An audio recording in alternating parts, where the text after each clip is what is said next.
Diqqət! Bu məqalə yalnız məlumatlandırma məqsədi daşıyır və həkim məsləhətini əvəz etmir. Hər hansı bir dərman vasitəsini istifadə etməzdən əvvəl mütləq həkim və ya əczaçı ilə məsləhətləşin.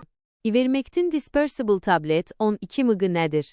Ivermectin Dispersible Tablet 12 mg parazit əleyhinə bir dərmandır. O, insanlarda müxtəlif parazitar infeksiyaların müalicəsi üçün istifadə olunur. Nə üçün istifadə olunur? Ivermectin əsasən aşağıdakı xəstəliklərin müalicəsində istifadə edilir.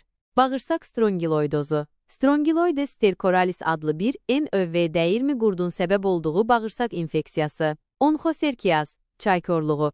Qara milçək dişləməsi ilə ötürülən Onchocerca volvulus tərəfindən törədilən parazitar xəstəlik. Qaşınma qotur, yoluxucu dəri xəstəliyi, baş bitləri, digər qurd infestasiyaları, məsələn, askaridoz, trixurioz və enterobioz. Dərman parazitlərin sinir və əzələ hüceyrələrinə bağlanaraq onların iflic olmasına və ölümünə səbəb olur, nəticədə orqanizmin infeksiyanı aradan qaldırmasına kömək edir. Necə qəbul edilir? Ivermectin adətən tək dozada qəbul edilir. Adətən onu ac qarına, yeməkdən ən az 1 saat əvvəl və ya 2 saat sonra 1 stəkan dolusu su ilə qəbul etmək tövsiyə olunur. Həkiminiz bədən çəkinizə və müalicə olunan xüsusi infeksiyaya əsasən düzgün dozanı müəyyən edəcək. Bəzi hallarda, xüsusən çay korluğu və ya zəif immun sisteminiz varsa, bir neçə aydan 1 ilə qədər müddətdə təkrar müalicəyə ehtiyac ola bilər. Yan təsirləri. Ümumi yan təsirlərə daxil ola bilər.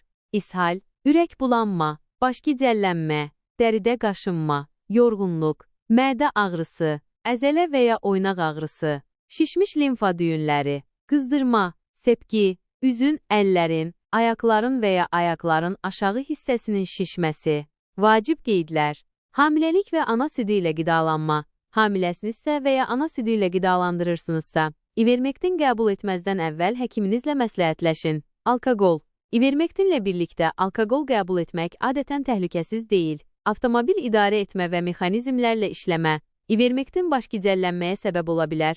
Buna görə bu yan təsiri yaşasanız, avtomobil idarə etməkdən və ya ağır mexanizmlərlə işləməkdən çəkinin. Lo-lo infeksiyası.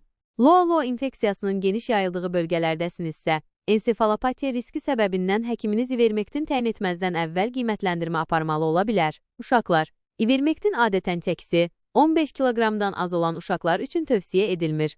Ivermectin Dispersible Tablet 12 mg həmişə həkiminizin təyin etdiyi kimi qəbul edin və hər hansı davamlı və ya pisləşən yan təsirlər barədə ona məlumat verin.